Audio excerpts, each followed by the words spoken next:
I'm Tracy Savage with the Torrance Fire Department. Today, going through Firefighters Bootcamp. You can see some recruits at work right here. Coming up, we're going to show you what it takes to save lives and put out fires. And it's the final work of Linda McCartney just before her death. Get your first. Firefighters run into burning buildings, give life-saving medical aid, but how do they get the training they need? We sent Channel 4's Tracy Savage to Firefighter Bootcamp to give us a first-hand look, and she's live in Torrance. Tracy. Well, Michelle, it is so easy to take for granted the job of a firefighter. Behind me, there are some recruits here at work. After spending the day today with the Torrance Fire Department, I will tell you, I have a lot of respect for the men and women who come to our rescue, who come to put out fires. It is a tough, tough job. It is heart-pounding at times, and I'll tell you, boot camp is not for the weak of heart. We start with the basics, from pulling a hose to throwing a ladder. That's not too tough. Then it gets a little more intense. We suit up, full gear, breathing apparatus, the works, and we watch what happens when flames and smoke fill a room. It is hot. In a hurry, you sit up too high, your helmet will melt. But this is just the beginning. Now, time to fight the fire. A huge blaze, 2 floors up. I am on the fire attack team, the first firefighters through the door. The smoke so thick you can hardly see. We are pulling hose trying to get to the flames, and there is a victim inside. The veterans have done this dozens, if not hundreds of times before, but for a beginner, my heart is racing, pounding, trying to stay calm. Yeah. And we're back here live, the recruits again here training with the Torrance Fire Department, and I will tell you, it really was tough to keep from panicking. It was tough to keep your heart from racing. These folks go through so much to be a firefighter, and the gear alone, you can add 60 to 70 pounds on your back, climbing up 2 to 3 flights of stairs. It is a lot of work, and I have a lot of respect for these people. Reporting live in Torrance, I'm Tracy Savage. Oh, and one quick note coming up later in this broadcast, we're going to do it again. We're going to fight a fire, and I will fight it for you with the Torrance Fire Department live. For now, I'm Tracy Savage. Back to you in the studio.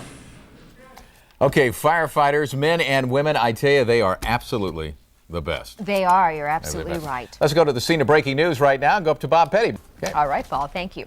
Well, you see them in action, firefighters at work today. Channel 4's Tracy Savage went to Firefighter Bootcamp. Right, Tracy? That's right, Michelle. I'm with the Torrance Fire Department. We are starting a fire right now. Coming up live, we're going to show you what it takes to be a firefighter, what their job entails, putting out fires, and saving lives. We'll be back live in just a minute. It is difficult to talk with that thing on. Dennis Rodman in trouble with the... As you know, our Tracy Savage has been going through Firefighter Bootcamp this afternoon in Torrance, so let's go live back to Tracy. Well, Chuck, this is just unbelievably intense. I have so much respect for these firefighters. I am at boot camp. I'm with a group of young recruits. They go through 10 weeks of training, and right now we have a fully engulfed fire inside that room. Come on, Dana, let's take a quick look. And Captain, if you can have the recruits start coming up the hill. Look at that fire.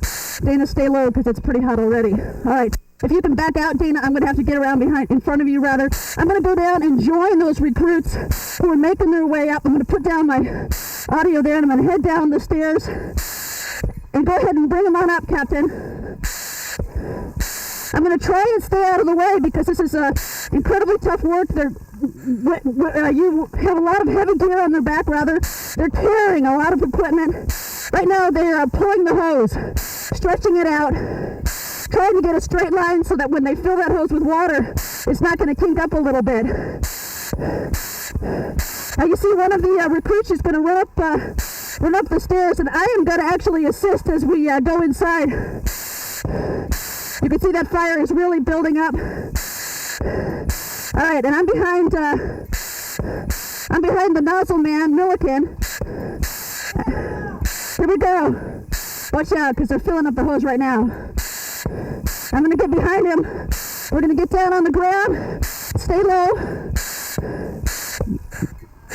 All right.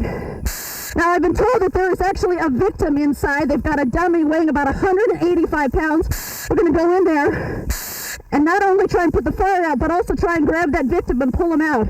Everything going okay, Captain? Okay. I'm ready. Go ahead, I'm right behind you. Here we go. Let's pull this hose in. Stay low. Okay, there's your victim right there. All right.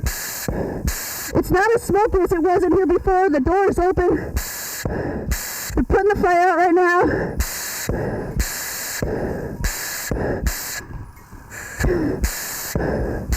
It's very hot in here, and you can see the smoke is already, Dana, if you can pan up, you can see that the smoke is already coming down.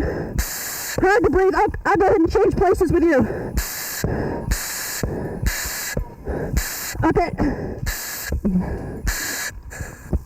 They're taking that victim out. All right. I've got the nozzle now. The fire is almost out, but you just never know. Whew. All right. I think it's out. Feels like it, but boy, it is hot. It is hard to see. A little tough to stay calm, too. Catherine, are you still over there? They're dragging the victim out, that 185-pound dummy. Move him out of here. I don't know how they do it. I don't know how they handle this. I am absolutely drenched from head to toe just from perspiration of... All right, All right, Tracy, thank you very much. Boy, take a breath or something. That is really something you're going through.